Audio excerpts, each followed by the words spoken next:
Bandwidth for Changelog is provided by Fastly. Learn more at fastly.com. We move fast and fix things here at Changelog because of Rollbar. Check them out at rollbar.com. And we're hosted on Linode Cloud servers. Head to linode.com/changelog. This episode is brought to you by DigitalOcean, the simplest cloud platform out there. And we're excited to share they now offer dedicated virtual droplets. And unlike standard droplets, which use shared virtual CPU threads, their two performance plans, general purpose and CPU optimized, they have dedicated virtual CPU threads. This translates to higher performance and increased consistency during CPU intensive processes. So if you have build boxes, CI/CD, video encoding, machine learning, ad serving, game servers, databases, batch processing, data mining, application servers, or active front-end web servers that need to be full duty CPU all day, every day, then check out DigitalOcean's dedicated virtual CPU droplets. Pricing is very competitive, starting at $40 a month. Learn more and get started for free with a $100 credit at do.co/changelog. Again, do.co/changelog.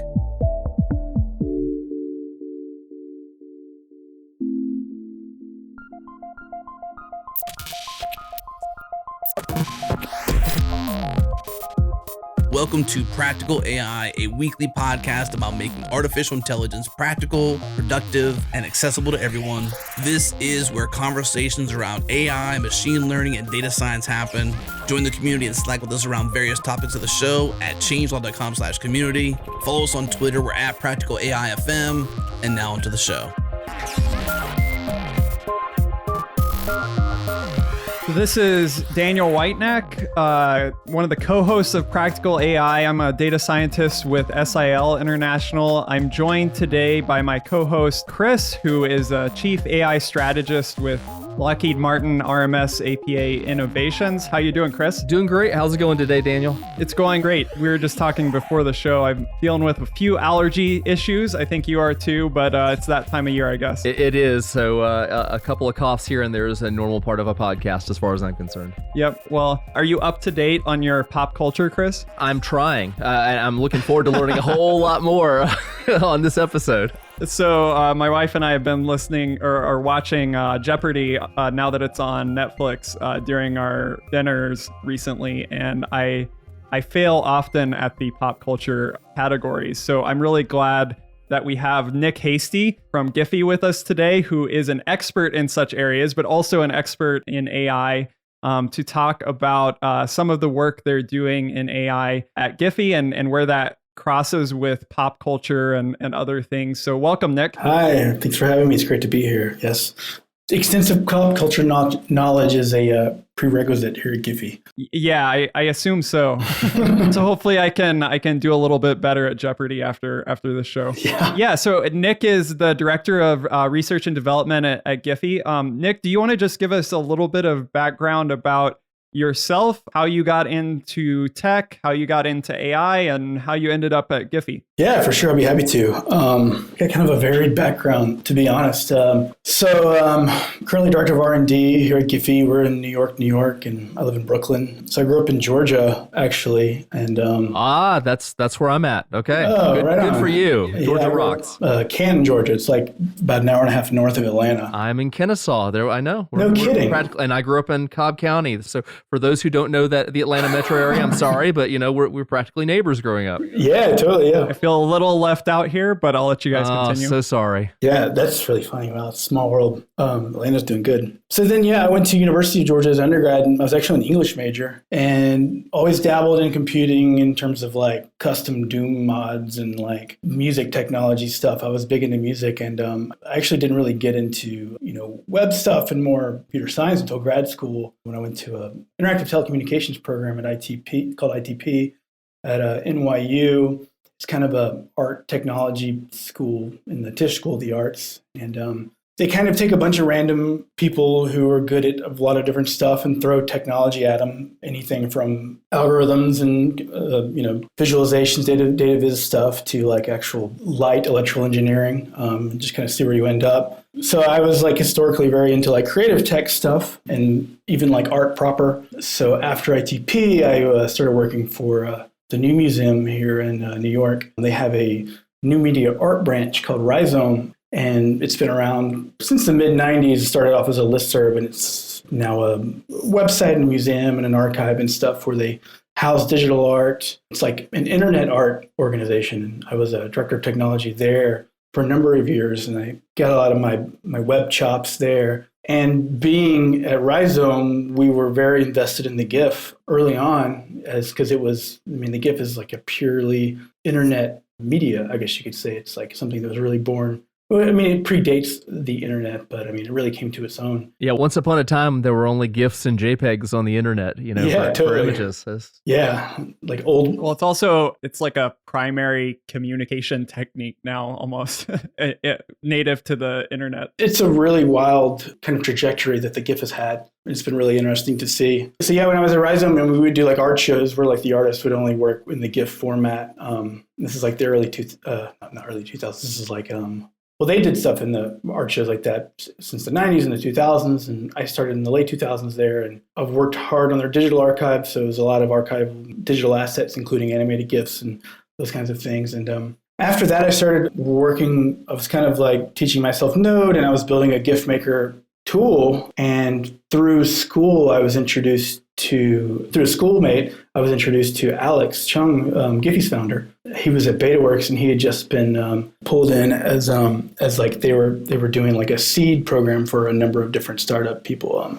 Alex is kind of like a serial entrepreneur. He's been in the game for many, many, many years, and just has tremendous technical knowledge and just like business expertise. And he was looking for an engineer and to build a team. And we met and talked and just really hit it off. And so they started working at GIPHY the next day. And this was GIPHY's first week. So I was technically GIPHY's first employee for a while. There were two founders. A guy named Jace Cook was the other founder, and then Alex. And then I was working, building the website, and Alex was building the API. And we were just kind of cranking for a while, and the team continued to grow. So yeah, I mean, we definitely, GIPHY kind of took off like a rocket. It was very interesting. I think it was a really cool way that it worked out. It was like the time and the place, like you were just saying, Daniel, the GIF, it was coming into its own, I think, with bandwidth increases, and, it wasn't take like 10 minutes for a GIF to load, in Tumblr, dumping GIFs everywhere. There was a whole way, I think on Tumblr, people really started kind of communicating with GIFs and using GIFs as reactions and using GIFs as a communications medium. You got like pop culture and all these kind of different things you can load into a GIF. And,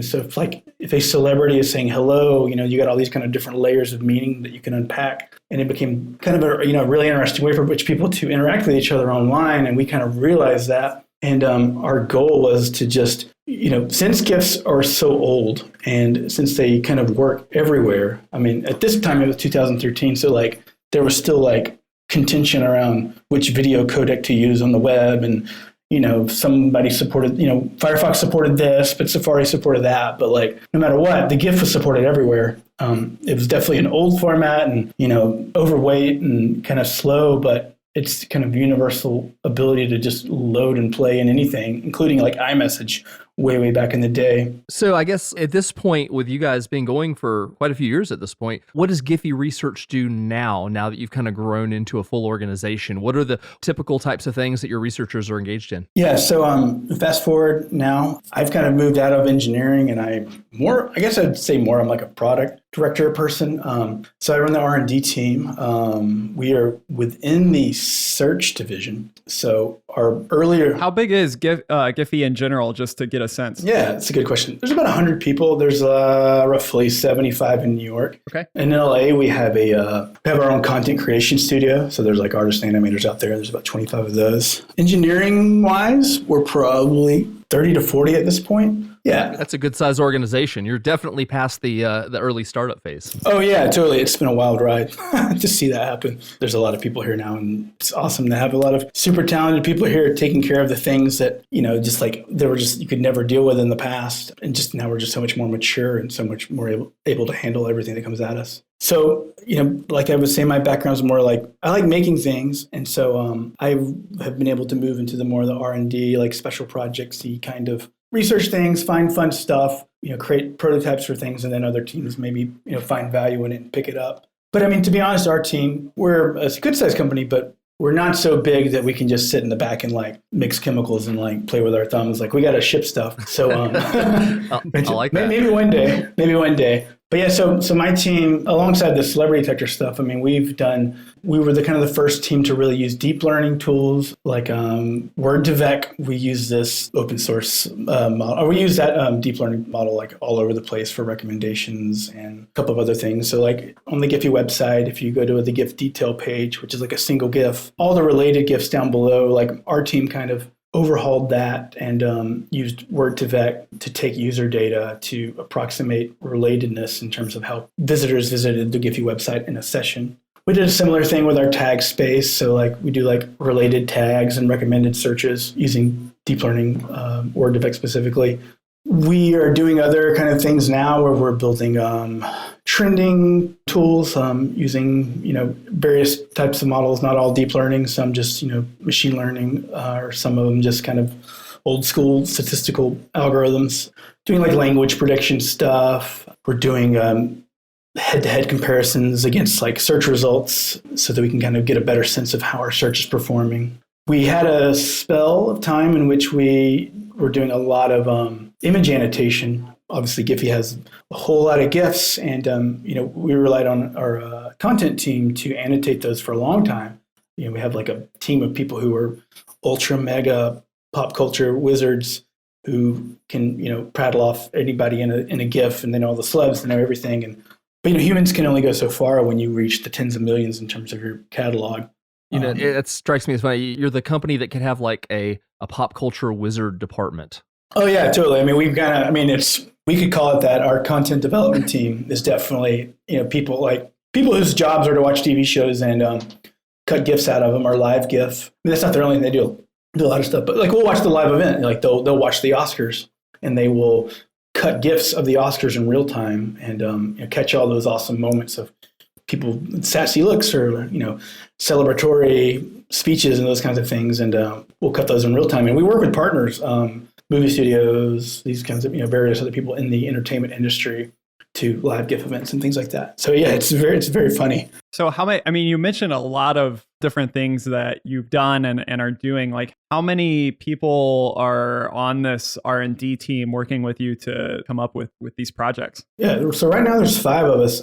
We've grown a little bit. So we work with a team in the Ukraine called Rails Reactor. And so I have a guy, Dmitry Wojtek, Ihor Krush, are working with us right now. We've had a couple of other employees from them, but they are really amazing machine learning engineers and kind of the specialists in terms of like the algorithms and building out the systems and stuff like that. So we work with them. And then GIPHY CTO, Anthony Johnson, works on our team a lot too. He has a pretty extensive background in machine learning and deep learning. And so right now we're tag teaming the team. It's been really awesome. We're like really cranking out some stuff. So is it almost like having between the two organizations working together, kind of almost having a sub team of deep learning folks inside your R&D organization then? Exactly. Yeah, totally. It's like, like I've said, I've kind of moved into more product and vision and strategy and communication. I mean, I still will open up a Jupyter notebook and kind of like work on the data a little bit and kind of figure out like, things around training data and sources and making decisions. But in terms of like the actual implementation, I don't do that as much anymore. Just it's cool. So with it being like, obviously the things that you're building are filtering pretty quickly into the product and you're moving quick and you have a smaller team. Do you feel like that? I mean, you are R&D, but R&D in some organizations, like, things take forever to get from R&D to product. Do you feel like that's influenced how you approach AI development in one way or another? Yeah, I think, R&D initially was like me trying to end up in a really, really removed kind of fun playland, kind of hoping for that and thinking if I put the name first, then the reality will follow. But the truth, you can hope. Yeah, and not that I don't enjoy shipping, but with the velocity of GIPHY, it would be cool. I was kind of hoping to like slow down and kind of like play a little bit. But truth be told, the work we did was like had a lot of value. It was very obvious that it needed to be integrated into the company itself. So we ship, and it's a goal of ours. And I think a lot of companies say, "Oh, we're going to spin up an R&D team," and then the team disappears and nothing ever shows up, and they're like, "Whoa, what are we throwing money into?" That can be kind of a gotcha. So we work hard to make sure that we're doing cool stuff and we're reading papers and like we're like looking at the latest stuff, but we're also then taking what's out there and applying it directly to GIPHY so that there is a real value that can be proven and integrated. You know, I think my team's probably taken over 4 or 5 of the GIPHY API endpoints. We don't do like the actual search algorithm, but we have provided a lot of metadata for the search that gets fed up into the search engine. But I mean, like the Slack integration, we took that over and a while ago, and we redid it over last summer. That's one of GIPHY's probably most well-known integrations is, you know, /GIPHY and then whatever, and then you get kind of a random GIF. Historically, it was very random, and we really liked the juxtaposition of the weirdness, you know, just kind of like the funniness. Like it, I don't know. I mean, I think it... Yeah, I remember those days very well. Yeah. And our philosophy is work is boring. You probably don't want to be there. So maybe if you can just throw a little weirdness into the mix, you know, it can make things a little funner. But but since we have taken over that and did, you know, applied some learning techniques to that to make it a little smarter, make it a little more on point, and measured engagement. You know, it's been like 20 to 30% increases overall in terms of how people have used the integration itself. So like Slack and that endpoint, which is our translate endpoint, our related GIFs endpoint, related tag searches endpoint. Yeah, so point being, like the things that we've done, we've been able to prove value in that, and then those things have been able to be incorporated by the company as a whole. So the AI stuff that you're doing, do you typically have like a target value add, like product wise, when you're going into that, or do some things just start as like, oh, I wonder if we could do that with GIF? That's a good question. A little bit of both. You know, like being with the company for so long and not having the immediate constraints of having to ship very specific things, I kind of wanted to explore the periphery of GIPHY's products and offerings that have kind of been more lackluster or kind of unexplored or whatever. Like, you know, our tag space, which is something that like we know it hadn't really been maintained, and it was very flat, and it was just kind of no one knew what to do with it. And then, you know, here comes Word2Vec. Let's see what happens when we throw over the tags in Word2Vec and play around. Like, oh wow, this is really cool. We can see interesting relationships between our tags that we never knew existed. Hey, these are actually better than our current implementation, you know, of how we do related tags. Let's keep iterating on this product. And then it becomes like an actual replaces the old method in which we were to do that. So it's kind of, that's been the approach. I mean, for the celeb detector itself, though, that was something that we've always had a need for tools that can annotate images. Like I was saying earlier, due to like, you know, just general human constraints around our content team. As obvious, you know, entertainment, celebrities, that's our bread and butter. So if we have a tool that can annotate these GIFs as they come in through uploads and crawls and that kind of stuff and help us surface those things, that's a value add. But that being said, it was always something we wanted to open source. And it was always something we wanted to do to kind of demonstrate where GIPHY is and what we're doing and kind of the different intersections we exist at. Because, I mean, people, I think, given GIPHY's kind of distributed nature, like, oh, I know you from Slack, or, oh, I see you in Facebook Messenger or Instagram Messenger, or, oh, I use stickers in Instagram or whatever. People don't always know, like, what it is. It's kind of this amorphous thing. So this was kind of a flag in a way to say, hey, you know, we're doing these things, we're using these technologies, these are the things we're thinking about. And this is the data that we have to deal with. So like the list of the celebrities that we trained on, those are taken from our top 50,000 celebs that people search for. So these are the celebrities that people actually care about. Like there are celeb detection systems out there. I mean, you know, I think Microsoft has one and that you can pay for. There's a couple of third-party hosts. But those services, while they may have a large number of classes in which they can provide, they didn't always hit the ones that we needed because we tended to just be more on the cutting edge in terms of like what's going on in popular culture and celebrity culture.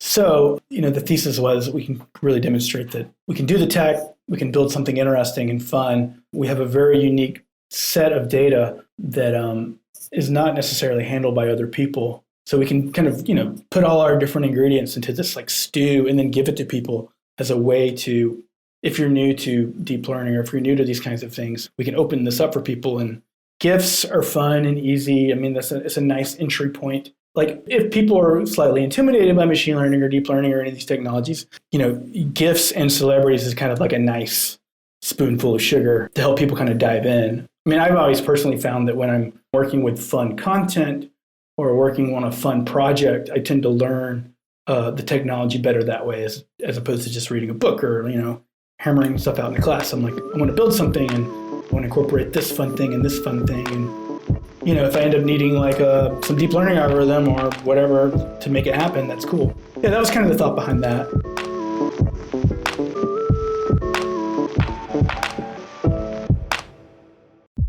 This episode is brought to you by Discover.bot. Learn everything there is to know about bots at discover.bot/practicalai. Discover.bot was built by Amazon Registry Services as an online community for bot creators and makers of all skill levels to learn from one another, to share stories, and they regularly publish guides and resources to answer questions like how to set up payments to your bot, how to stop shopping cart abandonment, what KPIs are worth measuring, how to write an engaging chatbot dialogue. You can even register .bot domains there. Learn more and explore this huge library of bot resources at discover.bot/practicalai. Again, discover.bot/practicalai.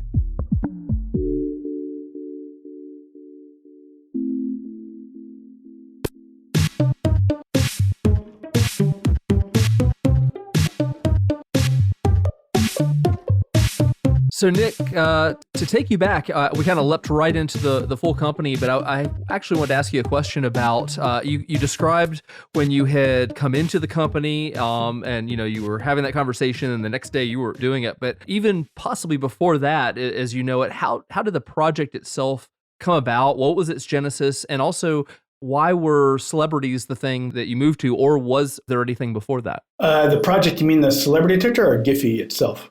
Maybe describe both of them. Maybe kind of discriminate between the two and where they each were. Yeah, totally. So for GIPHY itself, so Alex Chung, who is the founder, he's just a perennial creator, like dude who just makes stuff all the time and has worked in the internet industry for a long time. And he caught on the GIF thing and he built a GIF search engine that was just a website that he kind of built on his own, and he launched it, and it got some traction. I think it was like a press article, and crashed and burned, and because of its just the influx of traffic. And so BetaWorks, which is a New York City incubator / venture capital firm, they knew Alex and they were introduced to him. And Alex was like, I got this thing building, and they're a cool company. They are very aware of culture and art and technology. And we're like kind of got what Alex is up to, and they're like, let's. Yeah, our episode with Hugging Face, Clem mentioned them as well. Okay, right on. Yeah, totally. So they understood what Alex was trying to do, and so they were like, they had a hackers in residence program, and they brought Alex on and his to build GIPHY. And then Alex, within the first week of Alex working there, I was introduced. I was doing contract work. And I had been working on GIF stuff. I had been working on GIF stuff already at my previous job at Rhizome, and I was building a GIF creator because at the time, in 2013, there was no good way to really make GIFs on the web. And I met Alex through a mutual friend, and we just like really hit it off. And I had already kind of been, it was very evident that we would probably do good together. And so I just started working the next day. So that was 2013. Flash forward 6 years, I'm doing the R&D stuff. And, the impetus was like, GIPHY we do a lot of different things. People know us in different ways, but let's really flex and demonstrate how the cool tech we're doing.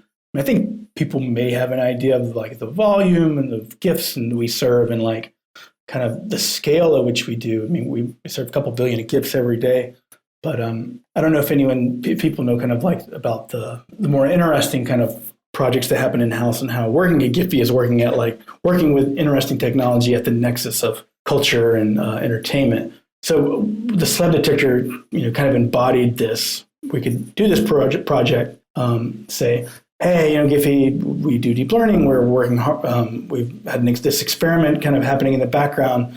We use this tool in-house to annotate our GIFs. But, the real goal was to like put it out there for people, hopefully get some press. Hopefully people are interested in it. And also be excited about the community itself. I mean, like any startup, like we use tons and tons of open source projects, and GIPHY would not exist categorically if it wasn't for, awesome open source projects. So our success, we want to give some of it back and be able to demonstrate some of the things we've picked up and learned along the way and give something that, people could play with. So yeah, that was where it came. Cool. Yeah. So I mean, that describes a lot of the motivation. I'm curious, you've talked about how the Celeb project came about. Mhm. I'm wondering, like, you talked about previously using like Word2Vec and other things for related GIFs and all of that. Yep. In particular on the Celeb detector project, as you moved into that space, what were the kind of different things that you needed to learn tech-wise to be able to accomplish that you weren't doing before in your AI work? Yeah, that's a good question. I mean, we hadn't done a lot of ConvNet stuff. A lot of the image recognition, object detection stuff we had used a lot of third parties for.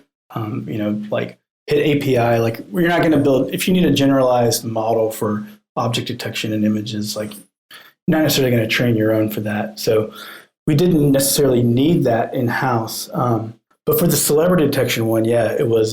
This was like our first real extensive deep learning project.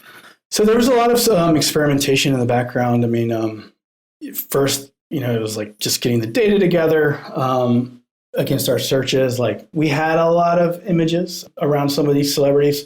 Some of them we didn't. So we had to like scour the web a little bit to build the image data set. And then making sure we had, and this is probably like any real machine learning or deep learning project, but making sure the labels were good. Like I had mentioned earlier, GIPHY's tag system has been going for a while and was kind of big and difficult to carry or difficult to manage in some ways. And so we used Figure 8, or it used to be Crowdflower. We used them to help us make sure that the labels that we had for the celebrities was really good. And then I think since it is face detection, we did use previous existing models. So just finding the right one that we wanted to kind of do to build ours up. It ended up being the ResNet 50. I think that was all that, was pretty standardized. I think a lot of it kind of got a little more hairy when it became things like clustering and finding out how to like group our faces together. So when our team used the center loss approach for face recognition, that was like a real, in the blog post I linked to the paper, when we used that approach, that kind of really, the results really dramatically increased. That was like a big gateway. So when you're saying, I know in the blog post, which we'll link in the show notes, by the way, so make sure and check that out. Yep. But you mentioned kind of the like face vectors, face detection, and then this clustering bit, which you just mentioned around like using center loss. So like, could you describe a little bit for those that aren't familiar, like what do you mean when you say like these faces are kind of like encoded or vectorized, and then we're doing like clustering with center loss? What does that process really mean? What are you doing when you're doing that? Yeah. So, and again, I'm more of the product person at this point, so I'm going to try to like give my high level. I wasn't in the weeds as much on that stuff. No worries.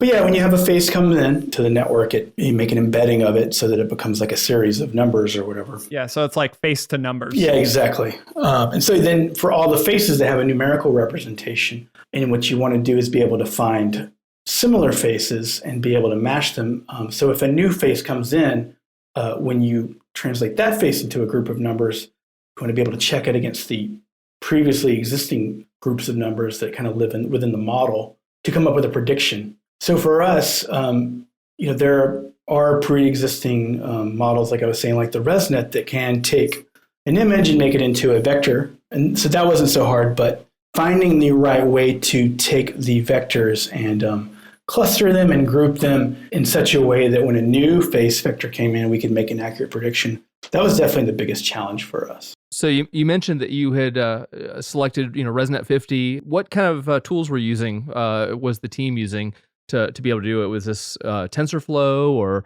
PyTorch or another, MXNet? Do you have any sense? Yeah, totally. So we went with PyTorch. We played with TensorFlow a little bit, but PyTorch was great. I mean, we've kind of fell in love with it. I guess it's very Pythonic to say. TensorFlow in Python has its own kind of idioms and its own kind of ways in which it wants to be used, but PyTorch felt it was kind of easier to, it was just more malleable, we would say, and it allowed us to iterate faster.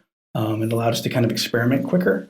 So yeah, we really fell in love with that, and that's kind of become our go-to. Cool. And the code that we released is all in PyTorch. Cool, yeah. So I'm kind of wondering, as I'm thinking, like you're building this face detector bit, which vectorizes the faces. You've got this clustering bit, and I'm just imagining like pop culture in general, like there's so much of it's so dynamic, right? Like there's going to be new celebrities that are super popular in a super short period of time. So have you thought about it, like how that influences how you kind of manage and deploy the model, in the sense of like, as new celebrities come onto the scene, how you're updating it over time, how like you're swapping out models in terms of like serializing them out of PyTorch and then swapping them out in a service or something? Like, how do you think about that sort of updating stuff over time? Yeah, for sure. I mean, we'll probably continue adding to the model based on, the search queries that come in, because it's like we want to be able to identify the celebrities that like our users are searching for. And that by its nature tends to be the more the newer, the cutting edge stuff. So we'll continue to, I'm not sure when the next time we will, because we've got other projects going on, but at some point in the future, we'll probably do another big sweep across our searches and see who we're missing. Can I ask a follow-up to that before you move on? Yeah. I'm just curious. So when you're tying, the business side, so new celebrity comes on the scene, and you guys are going through some sort of process about, hey, we gotta add this in, and you have this deep learning model out there. How are you connecting the business side and the technical side together in a meaningful way to where you're able to get on top of it quickly and make it work and get it deployed out? What's the connection between the business side and the deep learning team? I would say in terms of making this value proposition to the business. Yeah, like process, like how does it go from somebody who has nothing to do with deep learning is maybe watching the celebrity scene saying, there's somebody else that we need to start paying attention to. How does that get into a task right. Totally. level action from the deep learning team? How does that move across there? Totally. I mean, I usually I'm in pretty good contact with like our content development team, and they're kind of in charge of all the latest pop culture stuff. And I worked closely with them through this to get for them to go through the list of celebs and to approve the different ones and make sure there's nothing bad or weird in there. And they can certainly, as things bubble up, they can hit us up and be like, hey, this person's really growing. Can we add them at some point?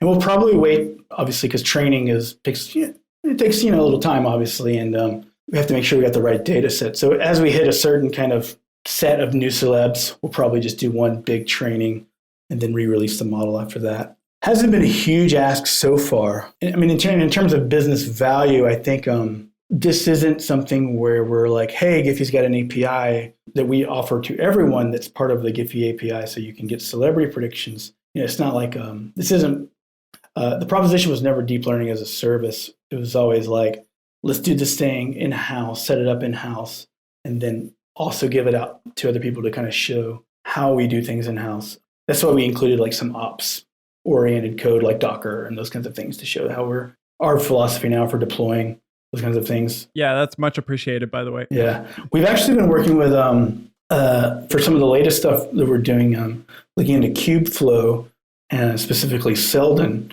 I don't know if you guys are familiar with that, because we use Kubernetes here at GIPHY for all our architecture and deployments and stuff. And Kubeflow seems pretty magical and awesome, especially Selden, because it'll give you gRPC and REST APIs kind of out of the box, and it handles all the model management, all those kinds of things that historically have been, they feel a little ad hoc. I think everyone kind of just does what they can, like, put it on S3 and then download it, or put it directly into, the image or something. That's kind of where we're moving towards. It seems like a sustainable and kind of a very efficient way to handle machine learning, deep learning deployments. Yeah, that community is moving forward really quickly. I know Chris and I are both big fans of things that are going on there. And in our last episode, so the one that will air prior to this one, we talked about some AI infrastructure, and Selden was mentioned there, and Kubeflow too, and just a lot of the great things that are going on in the Kubernetes community. So I definitely encourage people to check that stuff out, and check out that episode if you want more details there as well. Specifically, so you kind of moved to talking a little bit about how you really wanted people to try this out. You realized that there wasn't a great open source tool for this, and you wanted to release it and kind of put your foot down somewhere in terms of your open source contributions. I'm wondering, like, being probably the greatest experts on using AI for GIFs, I was wondering, For those that are interested in this subject, and maybe they'll look at the GitHub repo, which we'll link in the show notes, what are kind of the unique challenges of using GIF data in AI models as opposed to like videos or images, like single images? Does it carry over the same techniques? Like you mentioned, convolutional neural networks. Some of that I imagine carries through frame by frame or something like that. Exactly. How different is working with GIFs and AI models than working with videos and images? Yeah. It's like you said, we do it frame by frame for the most part. We use a ComNet and just kind of iterate through the frames. The challenges, though, are just and video is kind of the same way. And truth be told, we do transcode like all our GIFs into different video formats. And so we don't always work exclusively with GIFs. Sometimes it is easier just to, if you're doing some stuff, to just work with a video file or whatever. But, the challenges are number one, the format's heavy. It's kind of a hefty format. The compression algorithm is it Limple-Ziv Welch or whatever? It's older, right? And it's like kind of dictionary based from what I remember. So it compresses, but it's still a big format. It still suffers from it hasn't been able to take advantage of all the things that happen in video. So it's really just like a bunch of images that are squashed together into this file, and the player just kind of goes through each of the frames. And there's metadata at the beginning and end of the file that kind of say, here's the speed and here's the colors and those kinds of things.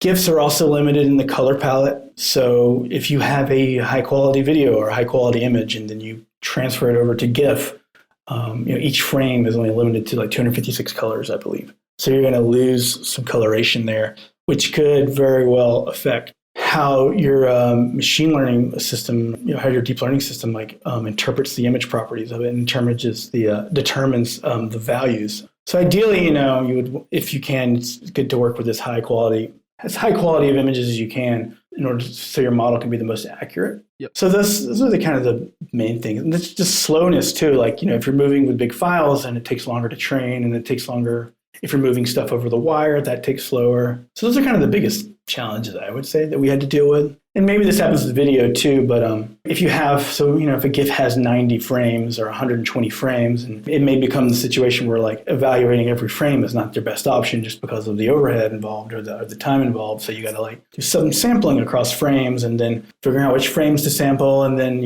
how you want to aggregate it and how you want to, if the end result is a single prediction of a celebrity, getting to that single prediction by looking at a single GIF, which could count 100 frames, maybe multiple faces, those kinds of things. Since there are so many frames and more than one frame, the frames are different. So more than one face could appear in a frame or not. You do have to play a lot with, like I was saying earlier, with the clustering and how you want to group things in order to end up with that single prediction. So there was a lot of time spent in that component. So I wanted to ask a quick question. I noticed in the blog post you talked about testing the model for different types of bias, and that kind of piqued my curiosity. I was wondering if you could give us a little bit of detail on that. Yeah, for sure. We want to do another bias. We want to do another blog post around that specifically, but it's been in the news, obviously, that there are biases built into. Or certain models that have been released, tend to have different biases around race or gender, or these kinds of things. And we were kind of curious to see about that. We took all the classes, and so I think our methodology was we wanted to see the representation of cultures, just in terms of our data set, to make sure that it wasn't something that was leaning any one specific way. We wanted to make sure that we had a big, accurate, a wide swath of people who are kind of being identified. Sure. Yeah, it's a big challenge for a lot of folks. For sure. And then making sure that, those identifications are proper. So yeah, we looked at the different names and we checked out I think we used Wikipedia, to get their ethnicities. And then we kind of did a breakdown and kind of see which ways we'd skewed. And there wasn't any kind of major red flags. We had GIPHY itself, we're a younger company. Most people who work here, and millennials, so we're very sensitive to these kinds of things, and our user base, tends to be kind of proper representation of genders and diversity, those kinds of things. So we found the classes that we had was a good representation, and there wasn't any kind of overweight in terms of any single ethnicity or gender or whatever. So we put up this is probably one of my favorite things about the whole project is that there's a link in the blog post to the vector space of all the faces that we have. Yeah, that was super cool. I checked that out. Yeah, and you can really see, it's interesting to see how a computer, or when you take an image and you crunch it down into numbers, and then you group those numbers together, and then you re-equate those numbers with faces, it's cool to see how the computer actually groups faces together based on their properties, skin tone and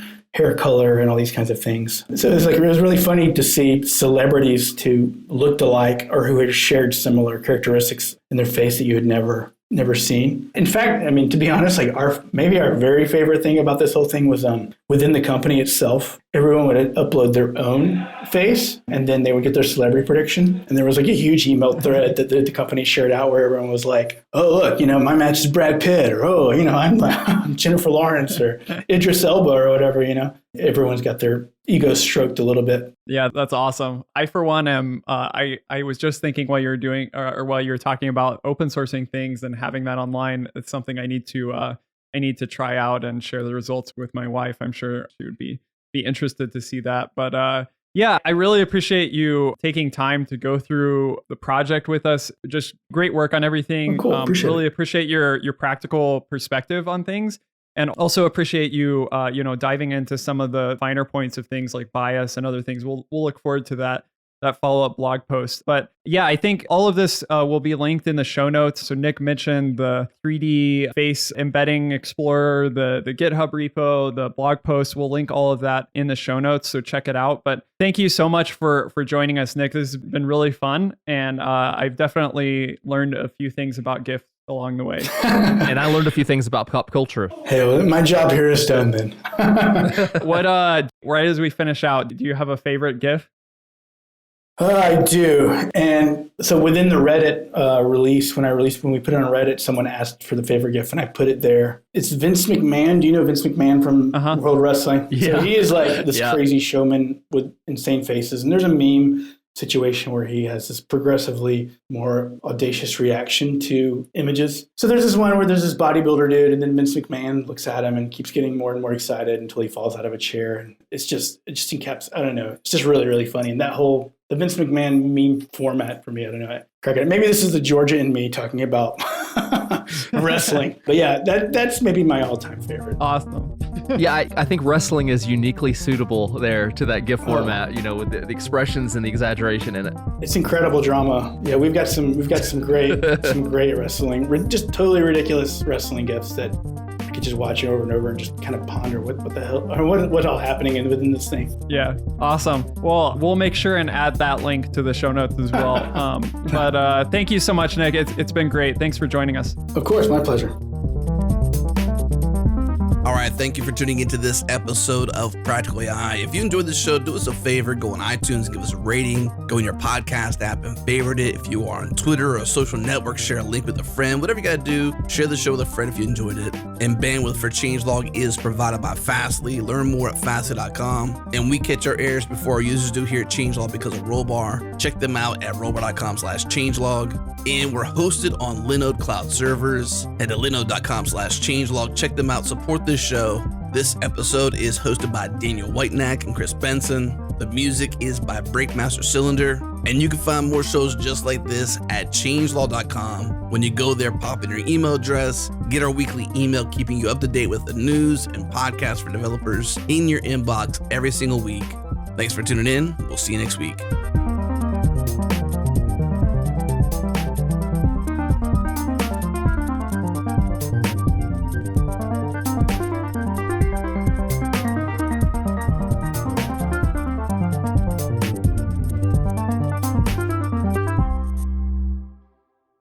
Because you've stuck in here to the end of the show, got a surprise for you.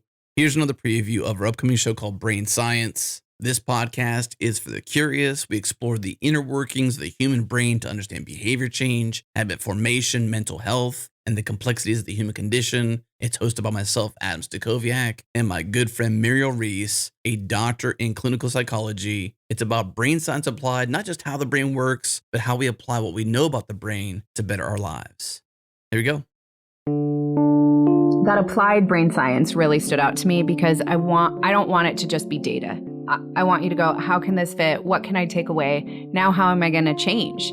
And that sort of is where you come in more, and even some of the questions I want to ask you, what are some of the most challenging things working in the tech world when it comes to relationships? Probably the most important one is isolation. More and more of the world and companies are being, for good reasons, they're being okay with what they call distributed teams. Yeah. And that means that you and I, we work for the same company, but you work from your home office, I work from my home office. I might go into the office a couple times a week if I live local, but even if I live in San Francisco, I'm still probably a remote worker, even though I can hop in an Uber or hop on, the train or whatever and go into the office and be there in a half hour. But why waste the time? And this is where I would revisit what I want to talk about with resonance. And that whenever we're learning, no matter what thing, it's really helpful when we get feedback that's both immediate and specific. And so when you're by yourself and you don't have any interaction with other people, how can you get any feedback? I mean, you're losing most of the nonverbal communication, and you also don't have all of the voice inflections or facial expression. Have you ever tried to, be sad, feel sad, and smile at the same time? Try it. It's pretty hard. Right, because facial expression is exactly what's involved when it comes to empathy, which is relationships. I was reading a research article recently, and it talked about, how couples who are together a really long time end up sort of looking like each other. You ever heard that? Yeah. And so what they've looked at is when we actually empathize with other people, facial expression is really key within that. And so when you empathize with the partner you're with over and over and over again, your face begins to make the same creases and facial expression as it relates to where somebody else is emotionally. Wow. Right? Say it. So that's creepy. Well, this is sort of the hotbed when it comes to neuroscience these days, is mirror neurons. And these mirror neurons are what are involved with empathy. And so mirroring, meaning I get another person's emotional world. And so one of the research studies looked at Botox. And what they found is that Botox, because it actually assists in paralyzing facial muscles. Right. But then you can't contort your face, so you don't get wrinkles. But actually, levels of empathy go down. Right. Because your physical appearance can't reflect your inner appearance. You got it. And so when you're working in these remote locations, it might facilitate better work or more focus, and it allows people to be distributed and to capitalize on the talents across the country, right? Yeah. Wow. So that's like a treasure trove, in my opinion. Talking about in a scientific way, not just like, hey, this is my opinion. Yeah. About all the cons of that, because I think what we can do is still have remote work, but do it in more healthy ways. Because I've been self-employed remote worker since 2006. Now I'm a unique animal. I know that. My wife knows that. Right. And I'm fine with it. I'm a good human being, but I've got some flaws, and I'm willing to accept and share those to some degree. And I think the problem is we just lack maybe a more purposeful or intentional feedback loop. Yeah. Which I think is super important to being able to operate in this world in just good ways. I don't know, healthy ways is probably the best way to use in this show context, is healthy ways. That's a preview of Brain Science. If you love where we're going with this, send us an email to get on the list to be notified the very moment this show gets released. Email us at editors@changelaw.com. In the subject line, put in all caps, Brain Science with a couple bangs if you're really excited. You can also subscribe to our master feed to get all of our shows in one single feed. Head to changelog.com/master or search in your podcast app for Changelog Master. You'll find it. Subscribe, get all of our shows, and even those that only hit the master feed. Again, changelog.com/master.